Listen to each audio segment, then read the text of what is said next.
अब हम लोग पढ़ेंगे माइटोसिस के बारे में। हम लोग अभी तक पढ़ चुके हैं 3 तरह का सेल डिवीजन होता है, ए माइटोसिस, माइटोसिस और मियोसिस। ए माइटोसिस को हम लोग लास्ट क्लास में डिस्कस कर चुके थे। आज की क्लास में डिस्कस करने वाले हैं हम लोग माइटोसिस के बारे में। माइटोसिस क्या होता है? माइटोसिस को इक्वल डिवीजन के नाम से भी जानते हैं, क्योंकि इस डिवीजन के बाद पेरेंटल सेल से जो नई सेल बनती है उसमें नंबर ऑफ क्रोमोसोम सेम होते हैं। अगर पेरेंट की सेल में 2n नंबर ऑफ क्रोमोसोम है तो नई बनने वाली सेल कितनी बनेगी? एक सेल से कितनी सेल बनती है? एक सेल से 2 सेल बनती हैं, और इन दोनों सेल में नंबर ऑफ क्रोमोसोम 2n ही होंगे। जितना पेरेंट्स के पास होंगे उतने ही क्रोमोसोम होंगे आपके बनने वाली सेल में। इसीलिए इस तरह के डिवीजन को इक्वल डिवीजन के नाम से भी जानते हैं। माइटोसिस का दूसरा नाम है इक्वल डिवीजन के नाम से भी जानते हैं। माइटोसिस का दूसरा नाम इक्वल डिवीजन। एक सेल से कितनी सेल बनेगी माइटोसिस के बाद? 2 सेल बनती हैं। माइटोसिस की प्रोसेस कहां देखने मिलती है? माइटोसिस प्रोसेस सोमैटिक सेल में देखने मिलती है। सोमैटिक सेल मतलब हमारी बॉडी की नॉर्मल सेल, नॉर्मल हाथ पैर स्किन पूरी बॉडी क्या है? सोमैटिक सेल है। जर्म सेल को छोड़कर, सेक्स सेल को छोड़कर बाकी सारी सेल क्या है? सोमैटिक सेल है। मतलब आपको चोट लग जाएगी अगर आपके हाथ में, तो बताओ वहां पर नई सेल आएगी, वो कौन सी प्रोसेस से आएगी? ए माइटोसिस, माइटोसिस या मियोसिस? आंसर होगा माइटोसिस। मतलब हमारी वुंड हीलिंग का काम कौन करता है? माइटोसिस करता है। अगर हम ग्रोथ करके छोटे बच्चे से बड़े बच्चे बने, इतने बड़े हुए, तो छोटे से बड़ा बनना, ग्रोथ करना किस प्रोसेस में आता है? माइटोसिस के थ्रू हमारी सेल में नंबर ऑफ सेल बढ़ी है। इसीलिए हमारी बॉडी की हर एक सेल में नंबर ऑफ क्रोमोसोम कितने होते हैं? 46 होते हैं, क्योंकि सारी सेल किस प्रोसेस से बनती है? माइटोसिस से बनती है हमारी बॉडी की। ठीक है, तो सोमैटिक सेल में होता है डिवीजन, एक सेल से 2 सेल बनती हैं और नंबर ऑफ क्रोमोसोम सेम रहता है, इसलिए इसको इक्वल डिवीजन के नाम से भी जानते हैं। ठीक है, अब बात करें माइटोसिस किस सेल में होता है। तो जितनी भी सोमैटिक सेल हो, चाहे वो हैप्लॉइड सेल हो तो उसमें भी माइटोसिस होगा, डिप्लॉइड सेल होंगी तो इसमें भी माइटोसिस होगा, और पॉलीप्लाइडी सेल होंगी 4n, 5n, 6n, कोई भी पॉलीप्लाइडी सेल होगी उसमें भी आपका माइटोसिस होगा। तो माइटोसिस तीनों सेल में देखने मिलता है, सभी सेल में देखने मिल सकता है। इसे डायरेक्ट सेल डिवीजन कहेंगे कि इनडायरेक्ट? यहां पर बहुत सारे स्टेजेस आएंगे रास्ते में, इसलिए इस तरह के सेल डिवीजन को इनडायरेक्ट सेल डिवीजन कहते हैं। इनडायरेक्ट सेल डिवीजन के नाम से जानते हैं, क्योंकि डायरेक्ट सेल डिवाइड नहीं होगी, बहुत सारी स्टेजों के बाद, बहुत सारे फेजेस के बाद सेल डिवाइड होगी। जबकि ए माइटोसिस क्या था? डायरेक्ट सेल डिवीजन था, सिंपल वाला था। ये कॉम्प्लेक्स प्रोसेस है, बहुत कॉम्प्लेक्स है, देखना पढ़ेंगे कितना कॉम्प्लेक्स है। बस समझते जाना तो बहुत अच्छे समझ में आएगा। बहुत इजी चैप्टर है ये, समझ पाए तो, और नहीं समझ पाए तो सबसे हार्ड चैप्टर में से एक है ये। समझने वाले के ऊपर डिपेंड करता है कितना इजी है, कितना हार्ड है। नंबर ऑफ सेल इंक्रीज होगी। अब बात करते हैं माइटोसिस क्यों होता है, व्हाई माइटोसिस अकर। इस बात पे क्वेश्चन मार्क करते हैं कि माइटोसिस क्यों होता है, इसके होने का कारण क्या है। तो पहले माइटोसिस क्यों होता है इसके लिए कई सारी थ्योरी दी गई थी कि माइटोसिस क्यों होता है। इस बात को समझाने के लिए कई सारी थ्योरी दी गई थी अलग अलग, और वो थ्योरी कौन कौन सी थी? तो उन थ्योरी का नाम है कर्ण प्लाज्म थ्योरी। पहली कर्ण प्लाज्म थ्योरी, सबसे पहले थ्योरी आई थी कर्ण प्लाज्म थ्योरी। ठीक है, कर्ण प्लाज्म थ्योरी। ये थ्योरी क्या कहती थी? इसका कहना था कि अगर कैरियोप्लाज्मिक इंडेक्स डिस्टर्ब हुआ, कर्ण प्लाज्म थ्योरी क्या कहती थी? अगर कैरियोप्लाज्मिक इंडेक्स में डिस्टरबेंस हुआ,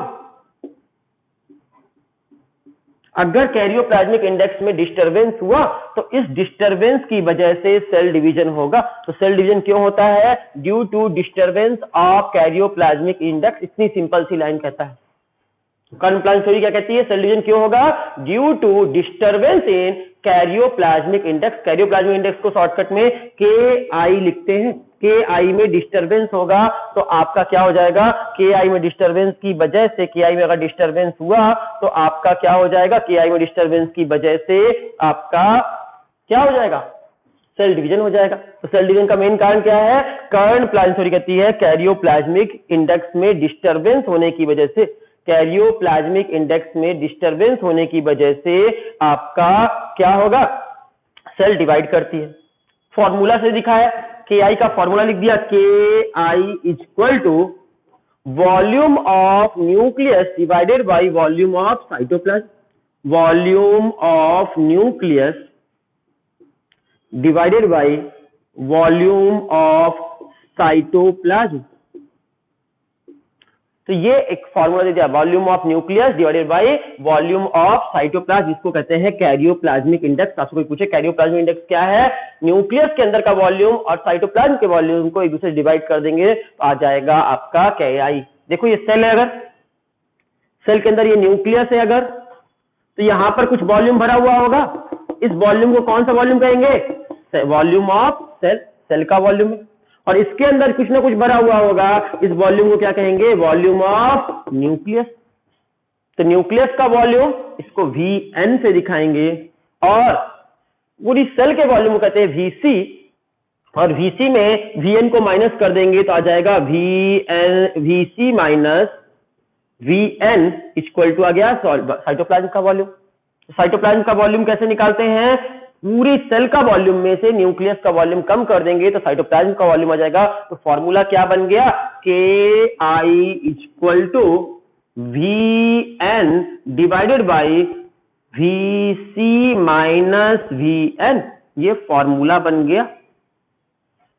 Vc माइनस Vn मतलब volume of nucleus, volume of cell, volume of nucleus. Volume of cell से वॉल्यूम ऑफ न्यूक्लियस घटाएंगे तो किसका वॉल्यूम आ जाएगा, वॉल्यूम ऑफ साइटोप्लाज्म। तो volume of nucleus divided by volume of cytoplasm. Vn का मतलब वॉल्यूम ऑफ न्यूक्लियस, नहीं लिख रहे हैं, सुन लो, Vn का मतलब वॉल्यूम ऑफ न्यूक्लियस, Vc का मतलब वॉल्यूम ऑफ सेल, और सेल के वॉल्यूम में से न्यूक्लियस का वॉल्यूम हटा देंगे तो किसका वॉल्यूम आ जाएगा, साइटोप्लाज्म का वॉल्यूम आ जाएगा आपके सामने।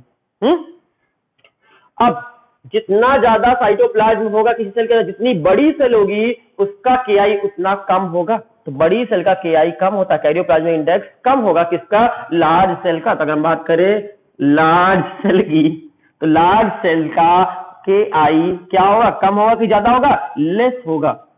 और स्मॉल सेल की बात करें हम, कोई छोटी सी सेल की बात करें, स्मॉल सेल का KI ज्यादा होगा, मोर होगा। किसका KI ज्यादा होता है, कैरियोप्लाज्मिक इंडेक्स, छोटी सेल का ज्यादा होता है, बड़ी सेल का कम होता है। और अगर किसी सेल का KI डिस्टर्ब हुआ, कैरियोप्लाज्मिक इंडेक्स डिस्टर्ब हुआ, तो उसके डिस्टर्ब होने की वजह से, KI डिस्टर्ब होने की वजह से आपका क्या होगा, सेल डिवीजन हो जाएगा। ये थ्योरी थी एक। दूसरी थ्योरी क्या है, फॉर्मूला याद रहेगा, ये फॉर्मूला है KI equal to Vn minus Vc minus Vn। तो अब आपका दूसरा थ्योरी है सरफेस एरिया थ्योरी। ये थ्योरी कहती क्या है कि सेल जो है अपने सरफेस से सारे न्यूट्रिएंट्स लेती थी, अंदर का वॉल्यूम तो बढ़ता गया, समय के साथ बड़ी हो गई सेल, तो अंदर का वॉल्यूम तो बढ़ गया लेकिन सरफेस एरिया उतना का उतना ही रहा। सरफेस एरिया छोटा हो गया, और सरफेस एरिया छोटा हो गया, वॉल्यूम बड़ा हो गया, तो सेल को दिक्कत होने लगी न्यूट्रिएंट्स एब्जॉर्ब करने में, इसलिए सेल डिवाइड हो गई। ये हो गई सरफेस एरिया थ्योरी। लेकिन ये सारी थ्योरी, चाहे कर्ण प्लाज्म थ्योरी हो या सरफेस एरिया थ्योरी हो या कोई और थ्योरी हो, ऐसी सारी थ्योरी को रिजेक्ट कर दिया गया, क्योंकि आज की डेट में हम जानते हैं कि सेल डिवीजन सिर्फ और सिर्फ किसके द्वारा कंट्रोल है, जेनेटिक कंट्रोल है, जेनेटिक से कंट्रोल होता है सेल डिवीजन। इसलिए सारी थ्योरी, चाहे वो कर्ण प्लाज्म थ्योरी थी, चाहे वो सरफेस एरिया थ्योरी थी या और कोई थ्योरी थी, सारी की सारी सेल थ्योरी रिजेक्ट कर दी गई। ये थ्योरी क्या बताती थी, कॉज ऑफ म्यूटेसिस, म्यूटेसिस होने का कारण बताती थी। सारी की सारी थ्योरी रिजेक्टेड है। आज के डेट में हम कहते हैं कि सेल डिवीजन क्यों होता है, जेनेटिकली कंट्रोल है, जेनेटिक्स से डिसाइड होता है, तो बोलते हैं जेनेटिकली कंट्रोल है। तो जेनेटिकली कंट्रोल है। तो कोई पूछे आपका सेल डिवीजन क्यों होता है, जेनेटिकली कंट्रोल्ड है, जेनेटिक्स की वजह से होता है। हमारे जीन डिसाइड करते हैं कि सेल डिवीजन जल्दी जल्दी होना है या स्लो स्लो होना है, किस स्पीड से होना है, rate of cell division decided by gene. तो इसलिए जेनेटिकली कंट्रोल है। लेकिन पहले हम क्या मानते थे, कोई कहता सरफेस एरिया, कोई कर्ण प्लाज्म, कोई और भी रीजन देता था सेल डिवीजन होने के। लेकिन अब क्लियर है कि सेल डिवीजन होने का एक ही कारण है, जेनेटिकली कंट्रोल, जेनेटिक्स। अब आपको समझ में आएगा सेल डिवीजन क्यों होता है। अब सेल डिवीजन के दौरान होगा क्या, माइटोसिस जब होती है तो माइटोसिस को कितने भाग में बांट दिया गया है, तो माइटोसिस को 2 भाग में बांट दिया गया है। जब भी माइटोसिस होगी तो 2 फेज आएंगे। कौन कौन सा फेज, पहला फेज होगा आई फेज, दूसरा फेज होगा M phase. I phase, phase किस पे लेंगे, एसई लिखना, जीई मत लिख देना वरना वायरस हो जाएगा। PHAGE फेज मतलब वायरस होता है। और दूसरा होगा एम फेज। 2 फेज में डिवाइड किया गया है। तो आप याद रखिएगा इसको दो फेज में डिवाइड किया गया माइटोसिस को। कौन कौन से दो फेज है? ठीक है, तो माइटोसिस के दो फेज आते हैं, एक है आई फेज और दूसरा है एम फेज। आई फेज जब सेल डिवीजन नहीं कर रही होती है, क्या कर रही होती? सेल प्रिपरेशन कर रही होती, सेल डिवीजन करने की प्रिपरेशन कर रही होती है। तो प्रिपरेशन कर रही होती है, आप जब तैयारी कर रही होती है उस फेज को आई फेज कहते हैं। किस चीज की प्रिपरेशन कर रही है? सेल डिवाइड होने की प्रिपरेशन कर रही है, सेल डिवीजन होने की प्रिपरेशन कर रही है, इसलिए इसको प्रेपरेटरी फेज या प्रिपरेशन फेज के नाम से भी जानते हैं। एम फेज जब सेल डिवीजन हो रहा होता है, सेल डिवाइड कर रही होती है, एक्चुअल सेल डिवीजन होता है, जब एक्चुअल सेल डिवीजन हो रहा होता, जब सच में सेल डिवाइड कर रही होती है, उस फेज को एम फेज कहते हैं। तो दो फेज होंगे, जब सेल सच में डिवाइड कर रही है तो डिविजनल फेज में है, इसलिए उस फेज को डिविजनल फेज भी कहते हैं। एम फेज का दूसरा नाम हो गया आपका डिविजनल फेज। नहीं कोई एम फेज को डिविजनल फेज के नाम से भी जानते हैं, डिविजनल फेज के नाम से भी जानते हैं। एम फेज का दूसरा नाम डिविजनल फेज है। यहां पे सेल एक्चुअल में डिवाइड कर रही होती है, दो भाग में डिवीजन हो रहा होता है, इसलिए डिविजनल फेज कहते हैं। यहां पे सेल प्रिपरेशन कर रही होती है, किस चीज की प्रिपरेशन कर रही होती है? डिवाइड होने की प्रिपरेशन कर रही होती है, इसलिए इसको प्रेपरेटरी फेज के नाम से भी जानते हैं। तो आई फेज का पूरा दूसरा नाम प्रेपरेटरी फेज। फुल फॉर्म देखें आई का, इंटरफेज भी बोलते हैं इसको। आई का फुल फॉर्म है इंटरफेज। इंटरफेज का मतलब एक बार डिवीजन होने से दूसरे बार डिवीजन होने के बीच के फेज को। मान लो अभी सेल डिवाइड हुई, अब 2 घंटे बाद फिर डिवाइड होगी, बीच के 2 घंटे तक जब सेल डिवाइड नहीं हो रही है उस बीच के फेज को आई फेज बोलते हैं। रेस्टिंग फेज, पुरानी किताबों में इसे रेस्टिंग फेज के नाम से जानते थे। लोग बोलते थे रेस्ट कर रही है फेज, तो रेस्टिंग फेज के नाम से भी लोग जानते थे। आई फेज का दूसरा नाम था रेस्टिंग फेज, लेकिन अब हम इसे रेस्टिंग फेज के नाम से नहीं जानते। क्यों? क्योंकि हमको मालूम चल गया है कि सेल रेस्ट नहीं कर रही है, तैयारी कर रही है, प्रिपरेशन कर रही है। किस चीज के लिए? फिर से डिवाइड होने के लिए। तो पुराने कॉन्सेप्ट में इसको रेस्टिंग फेज लिखा था, लेकिन नए कॉन्सेप्ट में इसे प्रेपरेटरी फेज के नाम से जानते थे। इंटरफेज या प्रेपरेटरी फेज इसका नाम है। आई का फुल फॉर्म इंटरफेज। इंटरफेज मतलब दो बार सेल डिवीजन के बीच का समय, एक सेल डिवीजन से दूसरे सेल डिवीजन के बीच के समय को इंटरफेज कहते हैं। और इंटरफेज के समय सेल प्रिपरेशन कर रही होती है, इसलिए इसको प्रेपरेटरी फेज भी कहते हैं। अब सोच के बताओ, अभी आप नीट की प्रिपरेशन कर रहे हो कि नीट का एग्जाम लिख रहे हो? आप नीट का प्रिपरेशन 2 साल करते हो, पूरा 11th और पूरा 12th 2 साल आप नीट का प्रिपरेशन करते हो, और एग्जाम सिर्फ 3 घंटे लिखते हो। कोई एक दिन एग्जाम होता है अपन नीट का, वो 3 घंटे। मतलब आप एक्चुअल में नीट का एग्जाम कब दे रहे होते हैं? कुछ घंटों के लिए। लेकिन नीट की तैयारी करते रहे, सालों तो करते रहते हैं। वैसे ही आपका सेल डिवीजन तो कुछ घंटों में ही हो जाता है, लेकिन सेल डिवीजन की प्रिपरेशन जो है वो लंबे समय तक चलती है। तो अब बात करें 95% टाइम अगर सेल का देखा जाए तो 95% टाइम सेल प्रिपरेटरी फेज में रहता है, और अराउंड 5% टाइम में ही सेल डिवीजन हो रही होती है। तो सेल डिवीजन सब कब कर रहा होता है? सिर्फ 5% टाइम में, बाकी समय में प्रिपरेशन कर रहा होता है, प्रिपरेटरी फेज में होता है। तो preparatory phase, resting phase, interphase, ये तीनों इसी के नाम है, आई फेज के ही नाम है। आई फेज को प्रिपरेटरी फेज, इंटरफेज या रेस्टिंग फेज के नाम से कहते हैं। और 95% सेल इसी समय में डिवाइड होती है। ह्यूमन की सेल की बात लेकर चले, ह्यूमन की सेल को डिवाइड होने में कितने घंटे लगते हैं? लगभग 24 घंटे लगभग समय लगते हैं। एक सेल को डिवाइड करने में ह्यूमन की अप्रॉक्स माना जाए, अगर ह्यूमन को ले ले तो 24 घंटे लगते हैं एक सेल को डिवाइड होने के। इन 24 घंटे में वो आई फेज में कितनी देर होगा और एम फेज में कितनी देर होगा? तो लगभग 23 घंटे इसमें रहेगा, 1 घंटे में सेल डिवीजन करेगा। 23 आवर उसको सेल प्रिपरेशन करेगा डिवीजन की, और 1 आवर सिर्फ डिवीजन करेगा। तो डिवीजन सिर्फ 1 घंटे के लिए होता है। मतलब 95% समय पे सेल किसी स्टेज में होती है? प्रिपरेशन में जुटी होती है। किसी घर में शादी होगी, 1 महीने पहले से तैयारी करता है, वो तैयारी तो महीनों से करता रहता है, लेकिन शादी सिर्फ 1 दिन की होती है। तो जो एक्चुअल डिवीजन है वो कम होता है, उसका प्रिपरेशन ज्यादा बड़ा होता है। तो आई फेज बड़ा होता है कि एम फेज? आई फेज बड़ा होता है, एम फेज छोटा सा होता है। और अलग अलग सेल में अलग अलग तरह से हो सकता है। अब हम बात करते हैं आई फेज के, और आगे चलते हैं। इस समय जब आई फेज में सेल होती है, जब सेल डिवीजन कर रही, सेल डिवीजन नहीं कर रही होती, यहाँ डिवीजन कर रही कि नहीं कर रही? नहीं कर रही, रेस्टिंग स्टेज में है, प्रिपरेटरी स्टेज में है। इस समय जब सेल रेस्टिंग प्रेपरेटरी स्टेज में होती है, इस समय वो मेटाबॉलिकली एक्टिव होती है या इनएक्टिव होती है। मेटाबॉलिज्म बड़ी फास्ट चल रहा होता है, यहाँ पर प्रिपरेशन करने के लिए बहुत मेटाबॉलिज्म जरूरत होती है, तो मेटाबॉलिकली एक्टिव होती है सेल। ठीक है, मेटाबॉलिज्म तो बड़ा फास्ट चल रहा होता है, सेल डिवीजन तो नहीं कर रही है, सेल डिवाइड नहीं कर रही होती है, लेकिन मेटाबॉलिकली बहुत एक्टिव होती है, जल्दी जल्दी मेटाबॉलिज्म कर रही होती है। मेटाबॉलिकली एक्टिव होगी। इस फेज में आपके बहुत तरह के प्रोटीन बनेंगे, एंजाइम्स बनेंगे, डीएनए, आरएनए, इन सब की सिंथेसिस होगी। इन दिस फेज सिंथेसिस होगी बहुत सारी चीजों की। इस दौरान क्या क्या बनता है आई फेज में? आई फेज में बहुत सारी चीज बनती है, प्रोटीन बनता है कई तरह का, एंजाइम्स बनते हैं कई तरह के, डीएनए का सिंथेसिस होता है, आरएनए का सिंथेसिस होता है, ऐसी बहुत सारी घटनाएं इस दौरान हो रही होती हैं सेल के अंदर। तो जब सेल आई फेज में होता है तो बहुत तरह की घटनाओं को परफॉर्म कर रहा होता है। आपका सेंट्रोसोम जो है, सेंट्रियोल्स जो है, वो भी यहाँ पर डुप्लीकेट कर रहे होते हैं इस फेज में। बहुत सारी चीजें हो रही होती हैं। आई फेज बहुत बड़ा फेज है, और आई फेज इतना बड़ा है कि उसको समझने के लिए 3 फेजेज में बांट दिया गया है। आई फेज को कितने फेज में बांट दिया गया समझाने के लिए? आई फेज को, इस प्रेपरेटरी फेज को 3 फेजों में बांटकर पढ़ेंगे हम। कौन कौन से फेज हैं वो 3? ये 3 फेज है आपके आई फेज को 3 फेज में बांटकर पढ़ेंगे। पहला फेज है G1 फेज, दूसरा है S फेज, और तीसरा है G2 फेज। कितने फेज में बांट दिया गया है? 3 फेज में बांट दिया गया है। G1 फेज, S फेज और G2 फेज। इन 3 फेज में बांटकर पढ़ेंगे। कौन से फेज को? आई फेज को, इंटरफेज को। इंटरफेज को कितने भाग में बांट दिया गया? 3 फेज में बांट दिया गया, अच्छे से समझने के लिए। कौन कौन सा?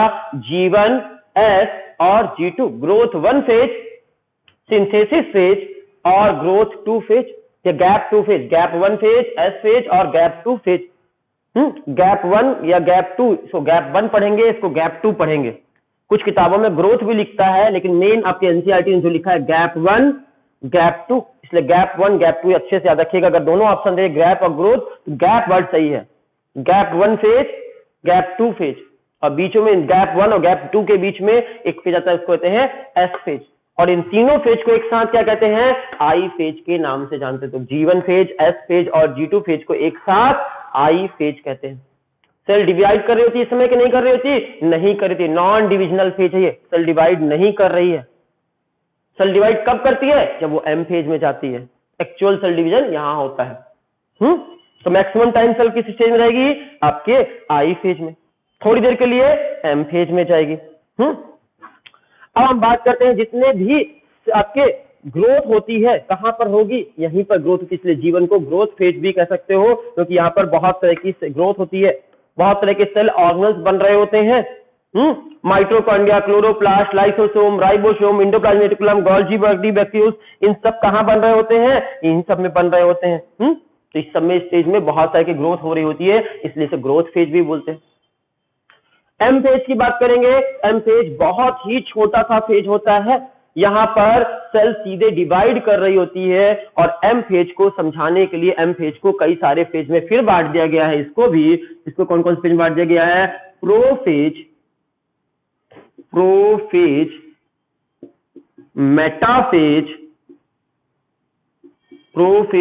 मेटाफेज, एनाफेज और टीलोफेज। इन 4 फेज में इसको भी बांट दिया गया है। एम फेज को डिटेल में पढ़ने के लिए 4 फेज में बांट के पढ़ेंगे। Prophase, metaphase, anaphase, telophase. ये वर्ड याद रहना चाहिए आपको, हम आपसे सुनेंगे, ये वर्ड याद कर लो। माइटोसिस की घटना 2 स्टेप में कंप्लीट होगी। पहले आई फेज आएगी, फिर एम फेज आएगी। आई फेज में कौन कौन सा आएगा? पहले सबसे पहले आएगा G1, फिर S, फिर G2 फेज। फिर एम फेज में क्या आएगा? सबसे पहले आएगी प्रोफेज, फिर मेटाफेज, फिर एनाफेज, फिर टीलोफेज, और इसके बाद फिर सेल डिवीजन हो जाएगा। और इसके बाद होगी साइटोकाइनेसिस। इस सब के बाद क्या होगा? इतनी घटनाओं के बाद, इस 4 घटनाओं के बाद एम फेज को ऐसे 2 भाग में बांटा गया है। वैसे तो देखे जाए एम फेज 2 भाग में बांटा गया। पहला होता है कैरियोकाइनेसिस, न्यूक्लियस का डिवीजन, और इसमें 4 स्टेज आते हैं। और फिर होती है साइटोकाइनेसिस, जिसमें सेल डिवीजन होता है, साइटोप्लाज्म का डिवीजन होता है, साइटोकाइनेसिस। ये आप चार्ट बनाकर रख सकते हैं अपने पास, बहुत काम का चार्ट है, स्क्रीनशॉट ले सकते हैं। माइटोसिस 2 भाग में बांट दिया गया। पहले सबसे पहले आई फेज आएगा, आई फेज में G1 फेज, फिर S फेज, फिर G2 फेज, फिर M फेज आएगा। M फेज में 2 फेज हैं। कैरियो मतलब होता है न्यूक्लियस, काइनेसिस मतलब डिवीजन, न्यूक्लियस का डिवीजन और साइटोप्लाज्म का डिवीजन। तो पहले न्यूक्लियस का डिवीजन होगा और न्यूक्लियस डिवीजन के लिए 4 फेज होंगे, प्रोफेज, मेटाफेज, एनाफेज, टीलोफेज और लास्ट में होगा साइटोकाइनेसिस। अगर नंबर देना चाहे तो इनको नंबर कैसे देंगे? 1 2 3 4 5 6 7 और लास्ट में 8। ऐसे स्टेजेस आएंगे और इनको एक साइकिल के फॉर्म में बना दे। अगर पूरी सेल एक सेल से 2 सेल बनती हैं, एक साइकिल बना दे, सारे इवेंट को एक साइक्लिक फॉर्म में रख दे, सीरीज ऑफ द इवेंट को एक साथ रख दे, तो इसको बोलेंगे सेल साइकिल पढ़ रहे हैं। तो सेल साइकिल बना के दिखाते हैं आपको। ये एक साइकिल बना दी है गोल मटोल। इसमें आई फेज होगा और एम फेज होगा, 2 फेज होंगे। इसी डायग्राम को बनाकर दिखा रहे हैं। या तो आई फेज होगा और एम फेज, आई फेज बड़ा होगा और एम फेज छोटा होगा, तो छोटा सा बना देते हैं। देखो यहां से यहां तक आई फेज, इतना सा एम फेज। ठीक है, आई फेज बड़ा होगा, एम फेज छोटा सा होगा। आई फेज को फिर बांट देते हैं 3 फेज में। सबसे पहला phase G1 phase, G1 phase के बाद कौन सा आएगा? S फेज आएगा। S फेज के बाद कौन सा फेज आएगा? G2 फेज आएगा। G1 S G2, ये 3 फेज हुए। पहले सबसे पहले सेल G1 फेज में रहेगी, G1 से किस में जाएगी? S में जाएगी, S से G2 में आएगी और G2 के बाद ये पूरा फेज को क्या कहते हैं? M फेज के नाम से जानेंगे। M फेज को कितने भाग में बांट दिया गया? 2 भाग में। यहां से यहां तक को कहेंगे कैरियोकाइनेसिस, इसने कहेंगे साइटोकाइनेसिस। कैरियोकाइनेसिस को फिर बांट दिया गया कितने भाग में? सबसे पहले आएगा प्रोफेज, फिर आएगा मेटाफेज, फिर आएगा एनाफेज और फिर आएगा टीलोफेज। देख सकते हो, सबसे पहले G1 फेज, फिर S फेज, फिर G2 फेज, फिर प्रोफेज, मेटाफेज, एनाफेज, टीलोफेज और यहां पर लास्ट में फिर क्या होगी? साइटोकाइनेसिस होगी। यहां पर इतने फेज में बांट दिया गया है और इस पूरी साइकिल को कहते हैं सेल साइकिल है। ये साइटोकाइनेसिस के बाद एक नई सेल बनेगी, वो नई सेल फिर चली जाएगी G1 फेज में, है ना? तो G1 फिर S, G2, G2 से प्रोफेज में, प्रोफेज से मेटाफेज में, मेटाफेज से एनाफेज में, एनाफेज से टीलोफेज में, टीलोफेज के बाद साइटोकाइनेसिस में, साइटोकाइनेसिस के बाद फिर नई सेल बन जाती है G1 फेज में। इस तरह एक पूरी साइकिल बन जाती है और इस साइकिल कहते हैं आपका सेल साइकिल। किसी किसी बुक में, आपकी एनसीईआरटी बुक में लिखा है साइटोकाइनेसिस के बाद एक नई स्टेज भी आती है जिसको कहते हैं G0 फेज, G1 के पहले। तो कई बार सेल G0 स्टेज में भी चली जाती है। तो G0 स्टेज के बारे में हम लोग पढ़ेंगे, इसे क्विसेंट स्टेज के बारे में भी कहते हैं। तो हम लोग कितने स्टेज पढ़ेंगे? G1 phase, S phase, G2 phase, prophase, metaphase, anaphase, telophase और साइटोकाइनेसिस। इन चारों को एक साथ क्या कहते हैं? प्रोफेज, मेटाफेज, एनाफेज, टीलोफेज को कैरियोकाइनेसिस कहते हैं। न्यूक्लियस का डिवीजन हो रहा है यहाँ पर और इसको साइटोकाइनेसिस मतलब साइटोप्लाज्म का डिवीजन हो रहा है। इस चार्ट को समझ जाइए। आपको ये चार्ट समझ में आ गया तो हम एक एक करके चारों चार्ट को समझा देंगे, चैप्टर खत्म हो जाएगा आपका। Thank you.